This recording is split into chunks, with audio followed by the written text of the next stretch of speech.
Hello everyone, Richard here. I haven't got my goggles on today.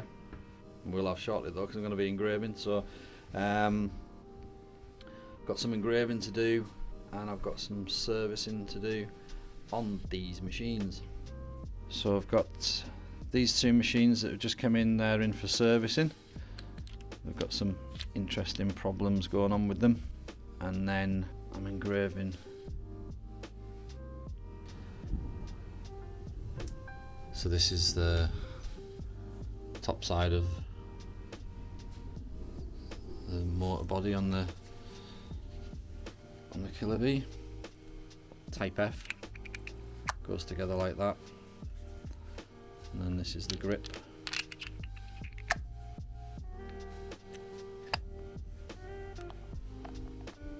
So that machine's to engrave or start engraving today. I need some parts for these machines because they've come back with parts out of other machines. So that's the strange problem with them. They're not actually completely a Killer B Type F. They've got original Killer B parts in them as well, which aren't supposed to be in there. So my client's been messing about with his machines and swapped some parts over, and you're not supposed to do that. So I'm gonna have to go and grab some parts to replace them. So heading out to the engineers, and then I'm gonna be starting on these things. So that's what my day looks like. Heading to the engineers, I thought I'd take you with us. I've got a car problem. That's my car. I love it, but it's kind of a bit boring. So I'm thinking about getting something that's not boring. Oh, but I'm having a right do I don't I? Because this is so nice. What do? I haven't really got the space for two cars. I don't drive a lot of miles a week, so really not a lot of miles. I live above work, so I don't have to drive far. But I'm a petrol head and I like cars. So listen to this thing going off. I'm driving through a really narrow gap to the car park. This gap that I'm driving through now is another problem. It means I can't get like a really wide car.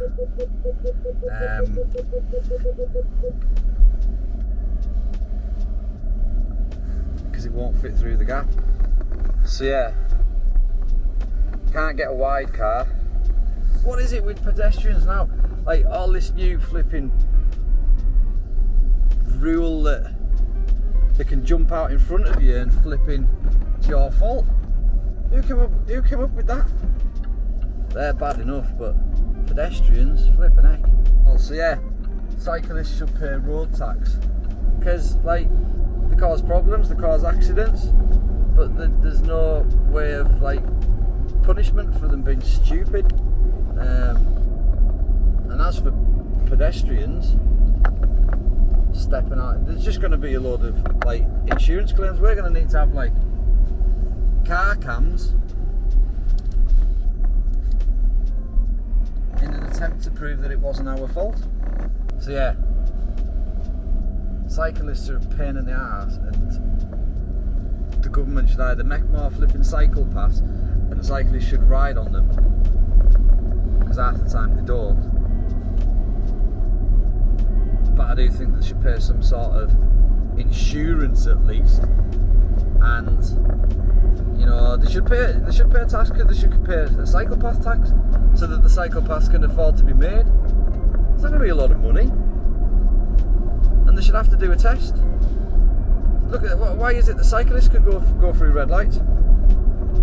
Tell me that. They just go through red lights and there's nobody can do anything about it.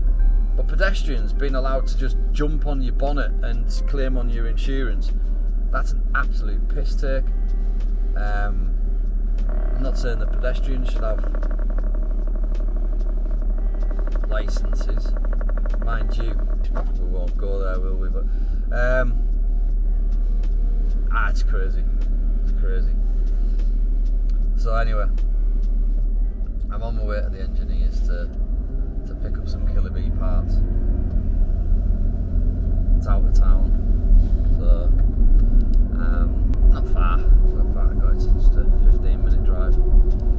I'll check back in when we get there.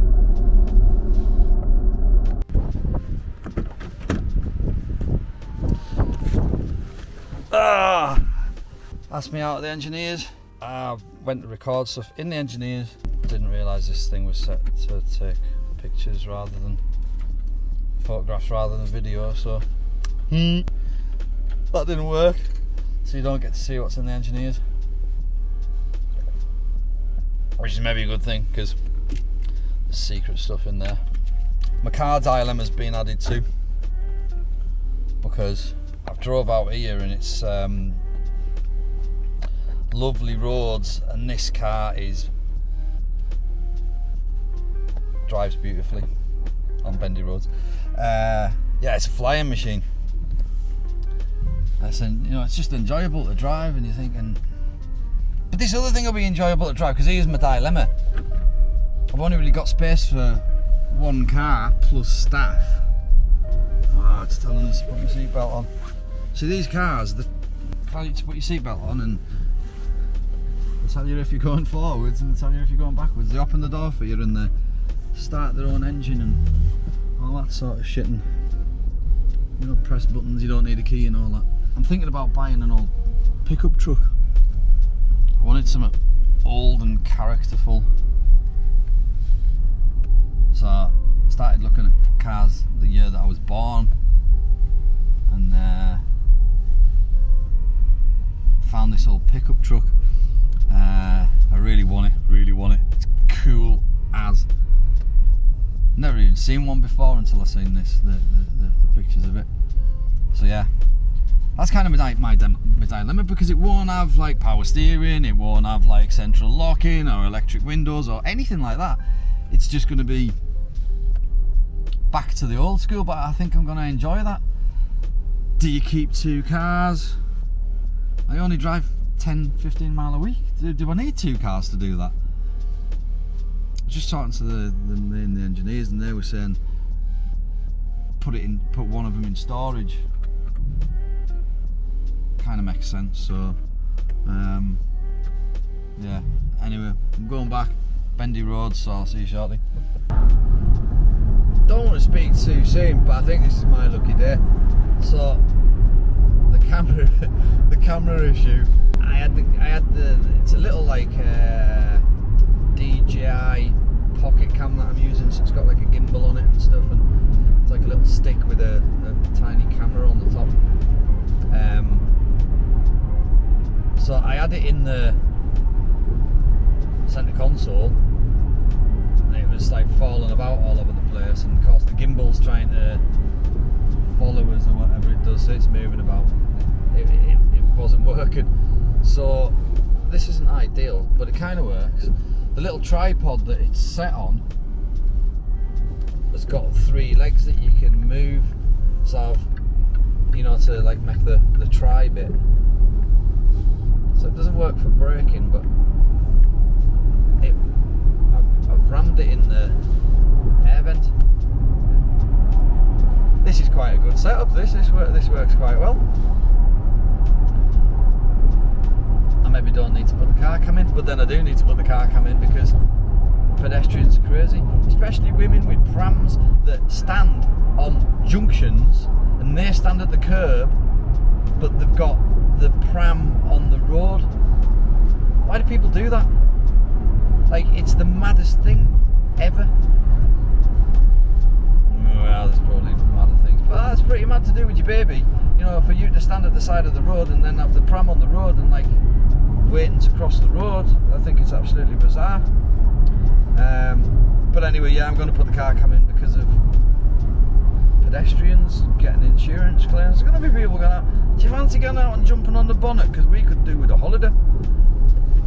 And there's people who do it. I'm just getting back into the town now. I've got my bits. And the phone's ringing.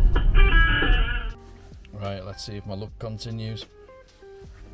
Back at the shop. That worked well as the bracket.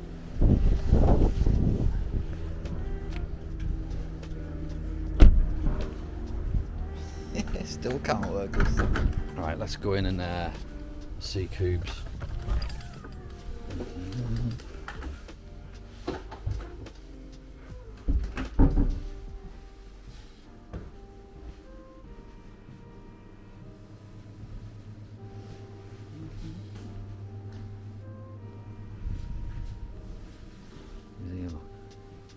There he is.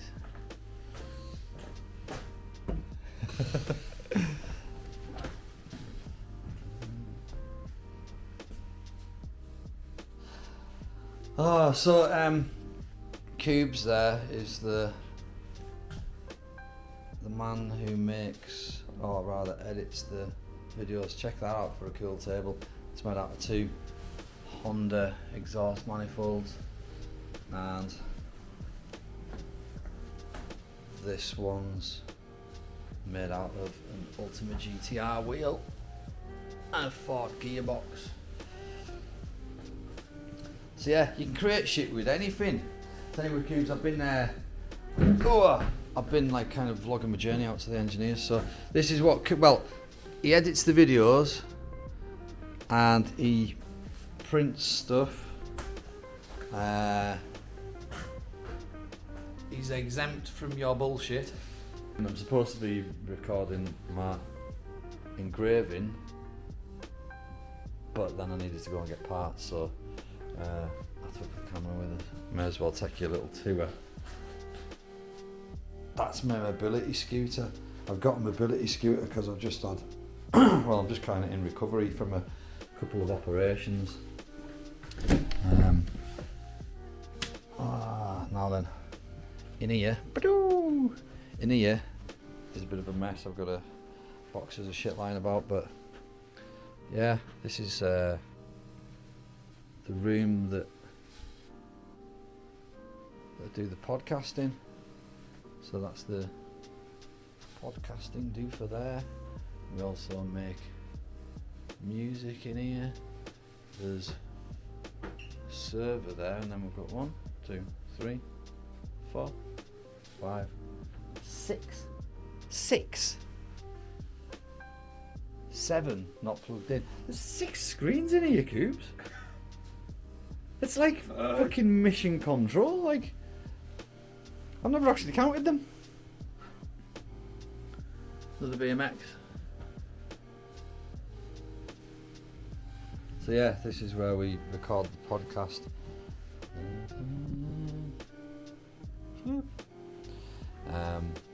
Not drone, but taking aerials. So yeah, this is a space that we do our thing, isn't it? And we need to get back to the podcast. I know we've not been making any podcast videos, but we are planning some, so we will get back to it. But for now, you're just getting me chatting shit and wondering about the studio and engraving, which I think is interesting. Right, see you shortly. Right. Scraggle.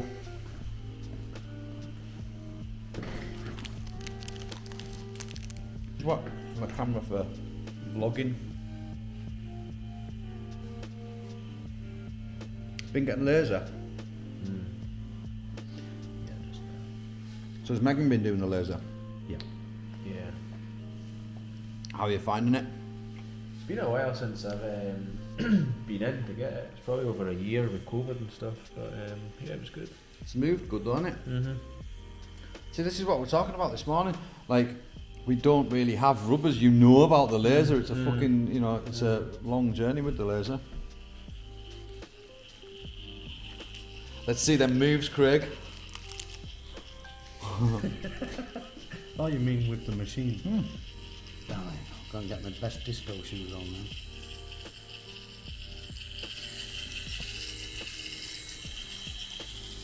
Looks like using a paintbrush.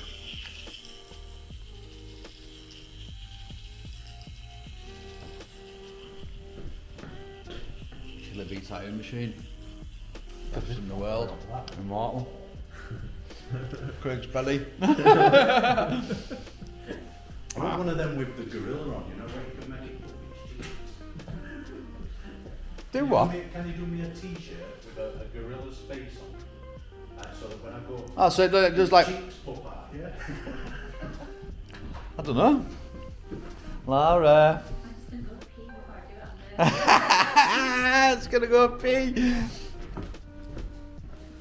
Right. Something Laura's been working on for a client.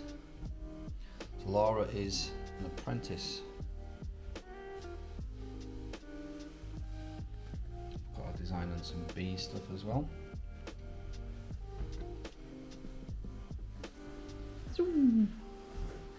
So Laura's an apprentice, and one of the things that you don't need to, but it's kind of good if you do, when you're early tattooing, is tattooing yourself. So Laura's about to tattoo herself for the first time. It's the first time she's been on the skin. She's had a couple of goes on my jobs, just doing a quick couple of minutes, but yeah, she's about to tattoo herself. So Nia's Cubes come to film Laura tattooing herself. Laura's gone to the toilet. She's nervous. So yeah, this should be funny. So this is Laura. Say hi. Hi. And she's gonna be. What are you doing this? A simple cherry blossom. So to go on my ankle. She's using a killer bee with a 50mm grip. What needle you got? A 9 liner. It'd be 9 tight liner. Some black.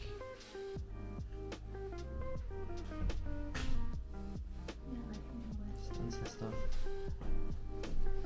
Yeah. Here's Megan. I'm vlogging, so you've got to say hello. Hi. She's been in houses. Right, stencils on. You can see now, like what I was saying about the thick paper. Yeah, hopefully it'll work. Yeah. See, if it was thinner, you'd be like more confident that it went down. Right, that'll do. What you don't want is a double print. You know, if it lifts up and then you press it back down again. Get on. Ah, shit's getting real now, isn't it?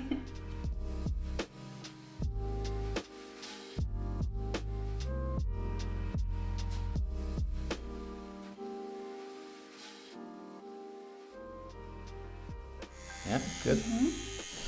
Okay. Now then, I'll put the machine down. Just my hands are shaking a little bit. Yeah, They don't normally. They don't. But this is a totally different thing, isn't it? Yeah. Oh, you already had a bit. Right, yeah, dab it. There's a lot of stencil on there. The left line. The second line's way better than the first line, isn't it? Yeah. But that's to be expected, you know. Do the lines look okay? It's hard to see with the stencil, but I think that one will be all right. That one looks light towards the middle, but there's a lot of stencil on there at the minute, so we'll see when the stencil fully wipes off. Okay, so we'll go in and do the lines on the leaf. Yeah. And then we'll spray wipe it to see what it's looking at, because we need to be able to judge those lines to see what adjustments we need to make. So obviously the first one's definitely not in, the second one doesn't look too bad, the middle one looks like you probably didn't have enough tension and ran out of needle, ran out of ink. So yeah, right, go for them lines. And how are you feeling? All right, yeah. Yeah, you'll chill down, like obviously, like I'm sticking the camera in your face as well, which is like thing, but like I said, it's all about the pressure. It's good for you. Yeah, it's like giving yourself pain is like a difficult thing to do, but once you realise it's not that bad, then you know you can deal with that. You know what I mean? She just needs to know what the pain feels like, what the flavour of the pain's like, so that she can carry on, and like that's how it needs to be. Do you know what I mean? So we're going for that first line again. I'm not stood over you now, so there is a camera on you, but just take no notice of that. Now that line you're very vertical on as well. It's difficult not to be because of where it's at. So you're not even in the perfect tattooing position really. You know, you can't be because of your tattooing yourself. It's really difficult. How was that for shakes? Because obviously I'm not close enough to be seeing the shakes. Did you feel alright? A bit better? A bit better, yeah. Yeah.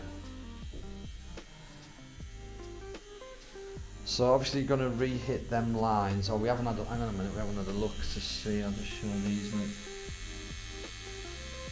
So, Laura's first lines, not the best, but they're alright. There's a couple that aren't in, so we're going to go over them and put them back in, because you can hit them a couple of times. So this is a really big design for your first tattoo. Laura thought it would be a grand idea to do a massive cherry blossom on a leg, and she's rapidly learning why I said do it small. So this is one of the things where you set someone up to make a mistake so that they understand why they made the mistake. You know, I told her to do a small design, and she's done a relatively big design, and she's probably now wishing it was just one leaf. Yeah,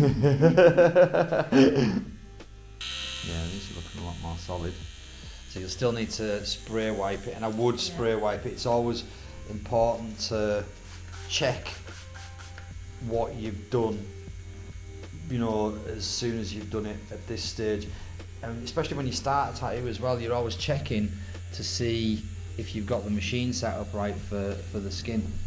So now, what was that like when I told you to sink it to the tip? Did you? Yes. Did you do that? So they're still a little bit light, but I would now be leaving them. You know, we'll leave them till the end and start a fresh one. And start a fresh one, yeah. So you're going to come round now and do these petals on the right hand side, and then work yourself across the tattoo from the right to the left. Got a bunch of good, like, you must be buzzing now, Laura. Yeah, they're getting better Yeah, now. you pissed off with yourself before, weren't you? Yeah. That leaf shit, isn't it? But you can go, you know, this is the thing, you see, things can be fixed, you know what I mean? It's not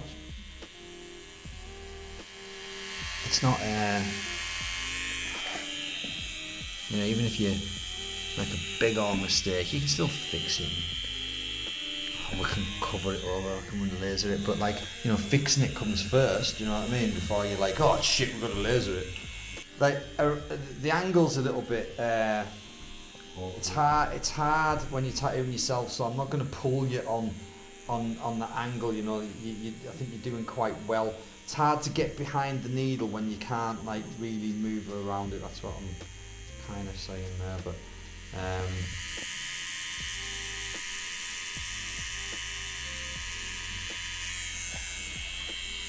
did you feel you were pushing that one a little bit? Yeah, was I pushing? You started at the wrong end of that, didn't you? You pushed the whole line.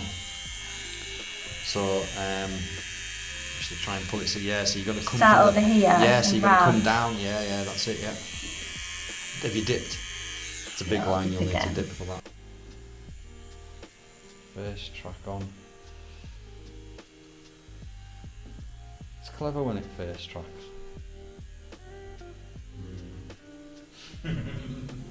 See, you fucking lose it though, you lost me. Craig's just walked in. So you're doing it off feel, that's what I'm saying. Because don't if you go too deep, you'll get, like, ink flood and you won't be able to see where you're going, and you do need to be able to see where you're going for these ones, yeah?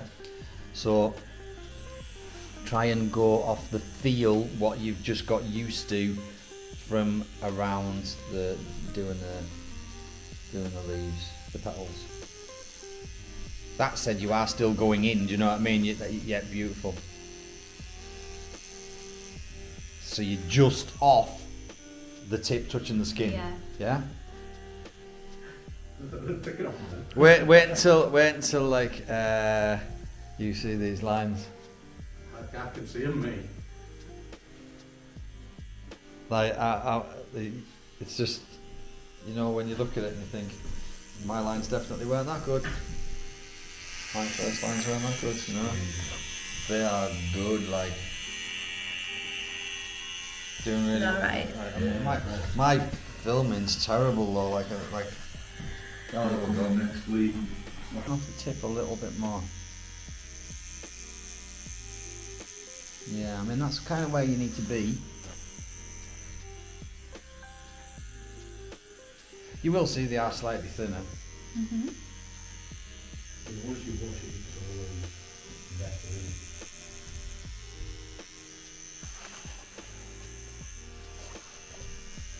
You can see you've got that like backwards grip on as well, that backwards stretch. Couldn't see whether I went right the way. When you're wiping, you're very close to the needle.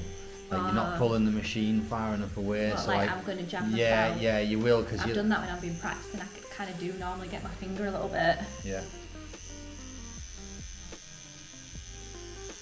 God, I've got cramp. I bet you have. Right in my hip. Cramp in the hip, lovely. See how close you are? There's like only 3 inches between your wiping hand. What have I done here? Have I gone like out there? You've got another little one like in between it. Oh, that's what it is. You went a little bit big, but like that's the first time you went off the line. Yeah. And you know, look at the angle that you're working at. You can't even get close to the piece really as close as you would be visually. Considering you've got your leg wire. I know it. Right, well done Laura, you've done fantastic. We'll just have a zoom in of the finished piece so far. She's done well with it, not actually. Our designs are fantastic. Run about blending and that on this fake skin. Alright, yeah, that's good as well. Okay, well we'll see where it gets to. Well done. Cubes is getting a tattoo. Volunteered. Wow. I would do the underline first, Oh, would you? but then, yeah, go on, do the underline first.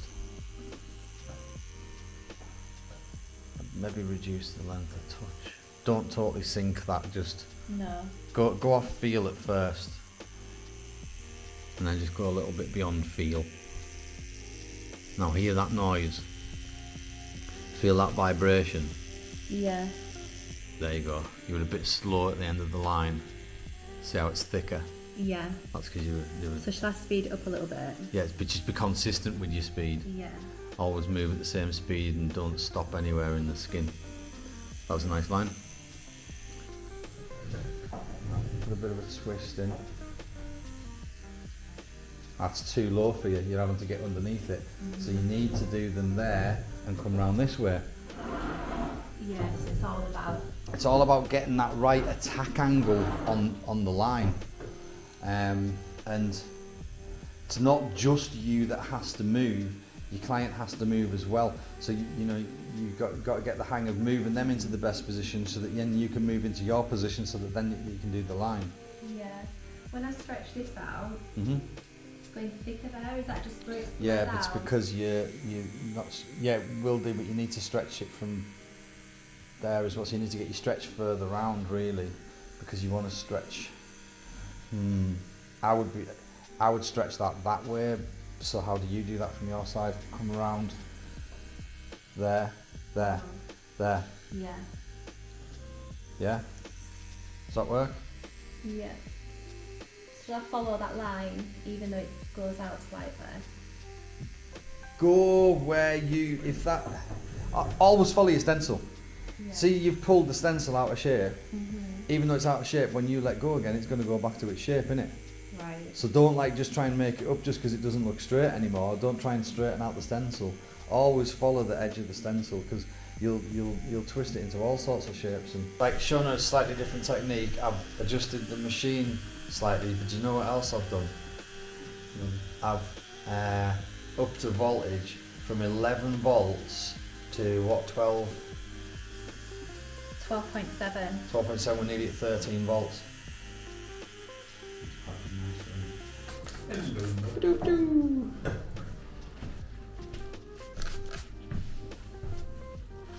Get like black and black. Right, so have you got your camera? My camera. Yeah, phone, you need to take a picture of it. Did you take a picture of yours? I have. I've sent a lot of video. Good.